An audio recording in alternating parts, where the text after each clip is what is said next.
Rund 300.000 Schwer- und Großraumtransporte rollen jährlich über deutsche Straßen. Rein statistisch sind das etwa 1000 am Tag bzw. in der Nacht.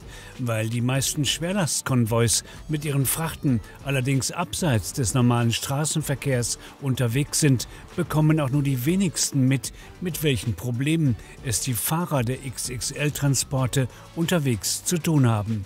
Denn längst bereitet die Parkplatznot an vielen Tank- und Rastanlagen entlang der Autobahn dem Schwertransportgewerbe massive Probleme.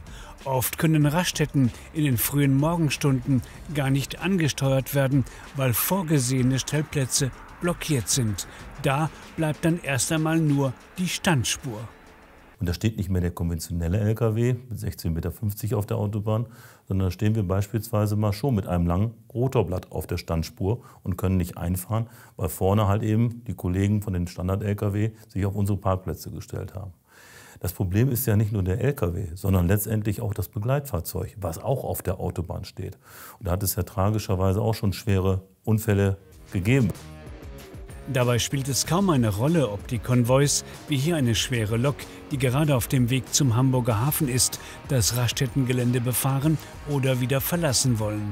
Wer mit solchen extra langen oder extra schweren Transporten unterwegs ist, muss grundsätzlich damit rechnen, an Raststätten nicht von der Stelle zu kommen oder sogar festgesetzt zu werden. Hier ist es für den 60 Meter langen und 130 Tonnen schweren Transport einfach nicht möglich, wieder auf die Autobahn zu gelangen. Wir wollten planmäßig mit der Polizei hier um 22 Uhr vom Rasthof runterfahren. Jetzt haben wir uns hinten kurz vor Ausfahrtende hingestellt und jetzt aufgefallen, ein LKW steht auf der rechten Spur, wo er eigentlich gar nicht mehr stehen dürfte. Einer steht links, der ist sogar noch festgefahren. Jetzt haben wir das Problem, dass wir mit unserem Fahrzeug nicht durchkommen. Jetzt muss die Polizei über den Versorgungsweg hier am Rastplatz Biggenkopf auf die andere Autobahnseite rüber, fährt dann bis zum Abfahrtskreuz Diemelstadt, dreht wieder rum und versucht uns vor dem Rastplatz die Straße dicht zu machen, die Autobahn, damit wir gerade drauf fahren können. Aber da sind wir wie bei dem Thema zu wenig Parkplätze. Die Leute haben Not, die parken da, wo sie meinen können zu parken. Und man hat damit nur Probleme. Und den Lkw-Fahrern tut es leid, können aber für ihre Situation auch nichts.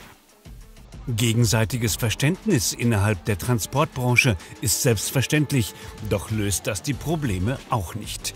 Wie viele Stellplätze für die anhaltend hohe Zahl von Schwertransporten tatsächlich fehlen, lässt sich nicht exakt sagen. Schon gar nicht, weil selbst die Zahl der fehlenden Lkw-Parkplätze in Deutschland zwischen 40.000 und 60.000 schwankt und der Lkw-Verkehr in den nächsten Jahren noch zunehmen wird.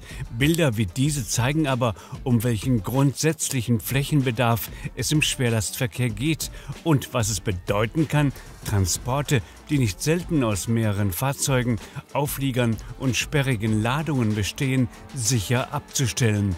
Da kann man sich leicht vorstellen, welche Folgen es mit sich bringt, wenn schon ein einzelner Schwertransport an einer Tank- und Rastanlage in den frühen Morgenstunden keinen Parkplatz findet. Doch welche Möglichkeiten haben Berufskraftfahrer da überhaupt? Die Lenkzeit ist abgelaufen und eine Alternative ist nicht in Sicht. Bittere Realität ist tatsächlich, dass der Parkplatz voll ist, auch von konventionellen LKWs. Oftmals sind die Parkplätze zugeparkt.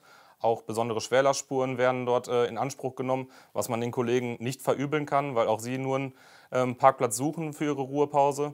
Und dann muss unter Zuhilfenahme teilweise von Polizei die Schwertransportspur geräumt werden, um dann zur Ruhepause auf dem Parkplatz sicher abstellen zu können.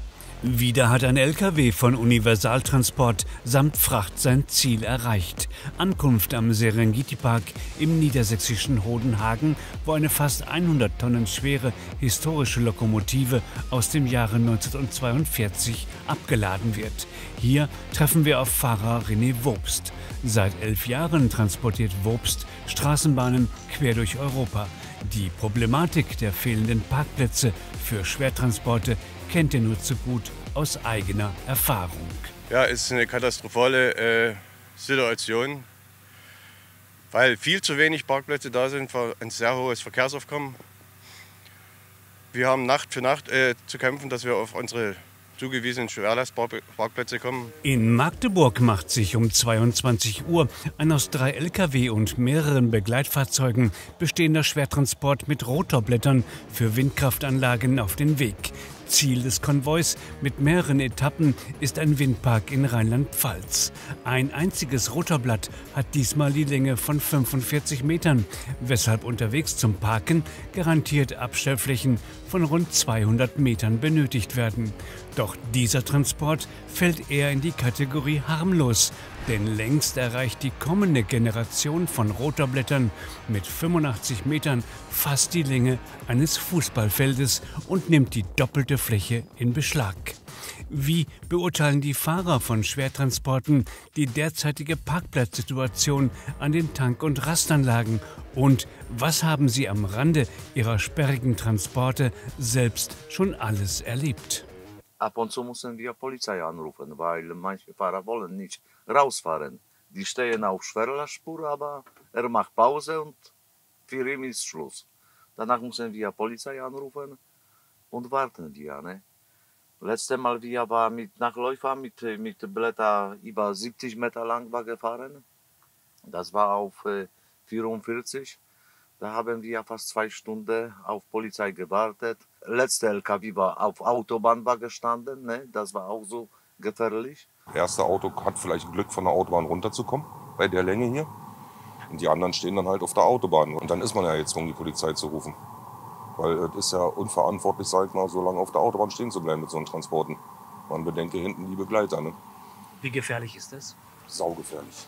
Doch in Deutschland gibt es nicht nur viel zu wenige Parkplätze für Schwertransporte. Nein, auch die Gestaltung der bestehenden Flächen für solche Lkw an den Tank- und Rastanlagen wird in der Branche oft kritisiert. Es geht um die Anordnung sogenannter Schwerlastspuren, die meistens parallel zur Autobahn liegen. Selbst an erst jüngst fertiggestellten Rastanlagen, wie hier an der Autobahnraststätte Lipperland an der A2, sind sie nur schwer oder gar nicht zu erreichen. Insider sprechen sogar von krassen Planungsfehlern und begreifen nicht, wie so etwas überhaupt in die Tat umgesetzt werden konnte. Ich glaube ganz einfach, es ist nicht zu Ende gedacht. Der Großraum- und Schwertransport steht ja grundsätzlich eigentlich immer direkt neben der Standspur. Das muss man ja auch mal sehen. Der Fahrer schläft eigentlich fast auf der Autobahn, muss man so sagen. Und von den Planern ist es halt eben so, ich weiß das hier von der A2 Lipperland, dort wollte man beispielsweise den Verkehr, der auf die Raststätte fährt, entschleunigen. Daraufhin hat man Schikanen gebaut, dass man slalommäßig mehr oder weniger diese Rastanlage befährt. Das würde ein Pkw-Fahrer gar nicht bemerken. Aber je länger natürlich mein Lkw ist, je breiter er ist, umso schwieriger wird es natürlich, diese Schikanen zu bewältigen. Und dann bin ich wieder beim Thema, es geht langsam und es geht letztendlich auf der Autobahn ein Rückstau. Wie gerechtfertigt ist diese Kritik und wie erleben das die betroffenen Lkw-Fahrer? Wir wollten es von einem Schwertransportfahrer selbst wissen. Hier an der A2 sind wir auf Dirk Schäbitz gestoßen, der uns seine Sicht des Problems schildert und ebenfalls an Kritik gegenüber der Gestaltung von Tank- und Rastanlagen nicht spart. Ja, die Zufahrten sind halt sehr beschwerlich. Dass, wenn man mit langen Transporten, breiten Transporten halt draufkommt, es werden Steinbarrieren im Weg gepackt, große Findlinge oder diese sogenannten Schildkrötenpanzer, wo man halt mit Transporten dann sich durchschlängeln muss. Teilweise passt das nicht. Dann sind S-Kurven mit reingebaut, also keine vernünftige gerade Zufahrt zu den Schwertransportparkplätzen. Und die Einfahrten und Direktausfahrten nachher sind letztendlich genauso. Es werden Leitplanken mit hingebaut. Man hat nicht die Möglichkeit, vernünftig gerade rauszuziehen, dass man wieder auf die Bahn raufkommt. Also das ist schon sehr erschwerend. Die Forderungen, die Parkraumsituation für das Transportgewerbe und damit auch für die Schwerlastexperten endlich zu verbessern, sind nicht neu. Doch trotz steigenden Schwerlastaufkommens und zunehmenden Belastungen durch gesperrte Streckenabschnitte hat sich für die Branche kaum etwas geändert.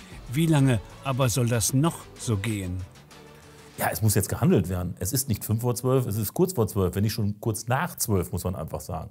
Es ist sicherlich viel gesprochen worden, es wird nur zu wenig in die Tat umgesetzt. Es wird geredet, aber es passiert einfach am Ende aller Tage zu wenig. Das Resultat ist einfach nicht mangelhaft. Das ist das, was man halt eben tagtäglich erlebt. Hier muss Politik mit Verbänden, mit Spediteuren endlich handeln. Endlich handeln, bevor fehlende Parkplätze die Situation an den Tank- und Rastanlagen weiter verschärfen und noch mehr betroffene Lkw-Fahrer aus lauter Parkraumfrust ihren Job an den sprichwörtlichen Nagel hängen.